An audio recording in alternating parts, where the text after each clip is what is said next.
Hello everyone, welcome to another mini recipe blog. আজ আপনাদের সঙ্গে একটা এমন রেসিপি শেয়ার করছি যেটা খেতে তো দুর্দান্ত আর উইদাউট মাইক্রো ওভেনেও আপনারা ভালোভাবে বানাতে পারবেন। সেটা হচ্ছে তন্দুরি চিকেন। এই তন্দুরি চিকেনের আমি একটা শর্ট দিয়েছিলাম ইউটিউবে, তারপর থেকে অনেকবার রিকোয়েস্ট এসছে, কিন্তু আমি বানাবার সুযোগ পাইনি। আজ বানিয়েছি, আপনাদের সঙ্গে শেয়ারও করছি। যদি এই রেসিপিটা দেখে ভালো লাগে তো অবশ্যই আমার চ্যানেলটাকে লাইক শেয়ার সাবস্ক্রাইব করতে ভুলবেন না, আর বানিয়ে বাড়িতে কমেন্টের মাধ্যমে জানাবেন যে খেতে কেমন হয়েছিল। তো চলুন রেসিপিতে ফেরা যাক। এখানে আমি নিয়েছি অ্যাপ্রক্সিমেটলি 2 কেজির মতন চিকেন, আর এই চিকেনগুলো সমস্তই খুব বড় বড় পিস করে কাটা আছে, আর ম্যাক্সিমামটাই থাই আর লেগ পিসের উপরেই আছে। এখানে যতটা পরিমাণের চিকেন আছে সেই চিকেনটা আমি পরিষ্কার করে ধুয়ে নিয়েছিলাম আর ভালো করে জল ঝরিয়ে নিয়েছিলাম। চিকেনের সাথে সাথে এখানে 3 পিস কলেজিও আছে। এরপর আমি দেখিয়ে দিই যে চিকেনটা ছিল সেটা দোকান থেকেই অলরেডি এখানে কাট করে দিয়েছিল চিকেনের মধ্যে, যাতে ম্যারিনেট করতে আমার সুবিধা হয়। এখানে বলে দিলেই এরা কাট করে দেয়, আর বড় পিস নিলেও কাট করেই দেয় ওরা। আর যদি কাট কোনো জায়গায় আমার মনে হয়েছে দিতে হবে, সেখানে আমিও নাইফের সাহায্যে একটু একটু কাট দিয়ে দিয়েছি। কাট থাকলে কি হয়, ম্যারিনেশনের টাইম মশলাটা খুব ভালোভাবে ম্যারিনেট করা যায়। তো সবার প্রথমে এটাকে আমি ম্যারিনেট করব যেটা দিয়ে, সেটা হচ্ছে পেঁয়াজ বাটা। এখানে আমি 2 মিডিয়াম সাইজের পেঁয়াজ পেস্ট করে নিয়েছি, আর এই পেস্টটাকেই আমি সবার প্রথমে এখানে দিয়ে দিলাম। পেঁয়াজটা দেওয়ার পর আমি এখানে দিয়ে দিয়েছি আদা, রসুন আর কাঁচা লঙ্কা বাটার পেস্ট। এটাও আমি এখানে হাতে করেই দিচ্ছি, কিন্তু অ্যাপ্রক্সিমেটলি 3 বড় চামচের মতন এখানে আমি আদা, রসুন আর কাঁচা লঙ্কা বাটার পেস্ট দিয়েছি। এরপরে আমি এখানে দিয়েছি ধনেপাতা বাটার পেস্ট। এখানে আমাকে অনেকেই প্রশ্ন করবেন যে তন্দুরি চিকেনে ধনেপাতা বাটা দিচ্ছেন কেন। আমি এখানে বলে দিই, এই রেসিপিটা কিন্তু আমি আমার মতন করে বানাচ্ছি। অনেক ভিডিওস আছে যেখানে যারা ইউজ করে অনেক কিছু বা করে না। এই রেসিপিটা আমি আমার মতন করে বানাচ্ছি, আমি দিই, আমার ভালো লাগে, ওই জন্য আমি এখানে এটা দিয়েছি। এরপর এখানে দিয়ে দেব গুঁড়ো মশলা। গুঁড়ো মশলার মধ্যে সবার প্রথমে এখানে আমি দিয়ে দিয়েছি কিন্তু 3 চামচ জিরে গুঁড়ো, তারপর 2 বড় চামচের মতন ধনে গুঁড়ো, তারপর 1 বড় চামচ হলুদ গুঁড়ো। হলুদ গুঁড়োর পর এখানে দিয়ে দিয়েছি 3 বড় চামচের মতন টক দই। আমি কিন্তু এখানে চামচ বা মেজারিং কাপ কিছু ব্যবহার করছি না, অনেকবার বানিয়েছি, কোয়ান্টিটি জানা আছে তাই। এরপর এখানে আমি দিয়ে দিলাম 3 বড় চামচের মতন তন্দুরি মশলা। আমি এখানে এভারেস্টের তন্দুরি মশলা ইউজ করেছি। এরপর পালা হচ্ছে সব কিছু হাতের সাহায্যে ভালো করে ম্যারিনেট করে নেওয়া, চিকেনের মধ্যে মাখিয়ে নেওয়া। যে কাট পিসগুলো ছিল, মানে পিসের মধ্যে যে কাট অংশগুলো ছিল, সেখানগুলো তো খুব ভালো করে আমাদেরকে মশলাটা মাখিয়ে নিতে হবে। আমি কিন্তু এখনও পর্যন্ত নুন বা তেল এই ম্যারিনেশনে ব্যবহার করিনি।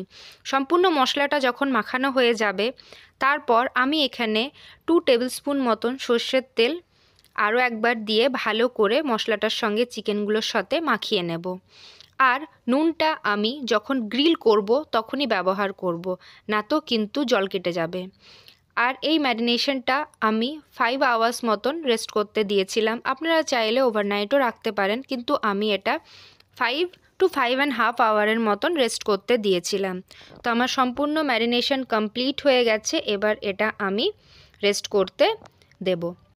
এবার টাইম হচ্ছে এটাকে গ্রিল করে নেওয়ার। এখানে চিকেনটা আমার ম্যারিনেশন পুরো কমপ্লিট করে 5 আওয়ার রেস্ট হয়ে গেছে, আর একদিকে ওভেনে আমি একটা ননস্টিকের ফ্রাইং প্যান আর একটা গ্রিলার চাপিয়ে দিয়েছি। এরপর যেহেতু আমি ম্যারিনেশনের টাইম কোনো নুন দিইনি, আমি দিয়ে দিয়েছি এখানে 1 টেবিলস্পুন মতো নুন।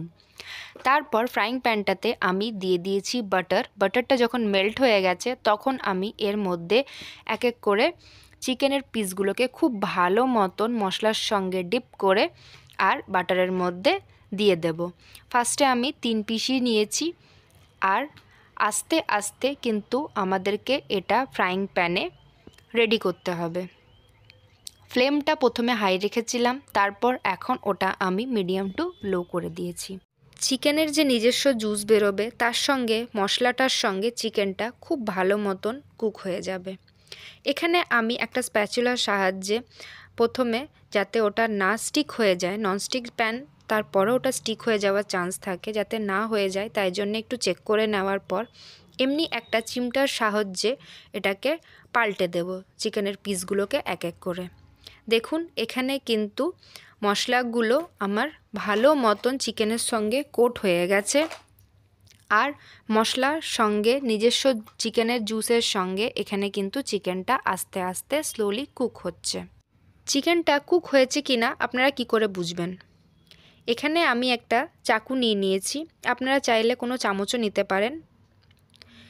আস্তে আস্তে চিকেনের ভিতরে আমি চাকুটাকে এখানে দিচ্ছি, আর দেখছি যে চিকেনটার থেকে যখন চাকুটা বার করছি তখন ক্লিন বেরোচ্ছে কিনা চাকুটা। তো এখানে ওরকমভাবেই আমি সবকটা পিসকে কিন্তু চেক করব। দেখুন লাস্টের পিসটা যখন আমি চেক করলাম তখন ওটার থেকে কিন্তু একটু ব্লাড বেরিয়ে আসলো, তার মানে ওটা কিন্তু কুক এখনও হয়নি। এরকমভাবেই যেই পিসগুলোর থেকে নাইফটা একদম ক্লিয়ার বেরোচ্ছে সেগুলোকে আমি এবারে গ্রিল করব। তো এখানে আমি আরেকটা ওভেন জ্বালিয়ে নিয়েছি, আর যেটাতে গ্রিল করব সেটাকেও বসিয়ে দিয়েছি। এবার যেই চিকেনটা আমার একদম কুক হয়ে গেছে সেটা সবার প্রথমে ওই চিমটেটার সাহায্যে তুলে আর ওই গ্রিলারটার উপরে আমি বসাবো। প্রথমে ফ্লেমটা আমি একদম লোই রাখবো, তারপর আস্তে আস্তে বারবার আমাকে হাই টু লো করে করে এটাকে কিন্তু খুব স্লোলি আমাকে গ্রিল করে নিতে হবে। এই দেখুন এটা আস্তে আস্তে কিন্তু আমি গ্রিল করছি। তো এই পুরো প্রসেসটা বা এই রেসিপিটা যদি আপনাদের ভালো লাগে অবশ্যই বাড়িতে ট্রাই করবেন, আর ট্রাই করে আমাকে কমেন্টের মাধ্যমে জানাবেন যে কেমন হয়েছিল। সাথে সাথে আমার চ্যানেলটাকে কিন্তু লাইক শেয়ার সাবস্ক্রাইব করতে ভুলবেন না। আজ এইটুকুই, অন্য দিনে অন্য একটা নতুন রেসিপি নিয়ে আবার আপনাদের কাছে ফিরবো। ততক্ষণ অবধি সবাই ভালো থাকবেন, সুস্থ থাকবেন। আর লাস্টে আরও একবার বলে দিই, যতবারই আমি প্যানের মধ্যে চিকেনটা দিচ্ছিলাম আমি কিন্তু বাটার দিয়েই দিচ্ছিলাম। এই দেখুন আমার একটু রেডি হয়েছে, সেটাই আপনাদেরকে দেখিয়ে দিলাম। তো চলুন আজকের জন্যে এইটুকুই। আরও একবার সবাই ভালো থাকবেন, সুস্থ থাকবেন, বাই।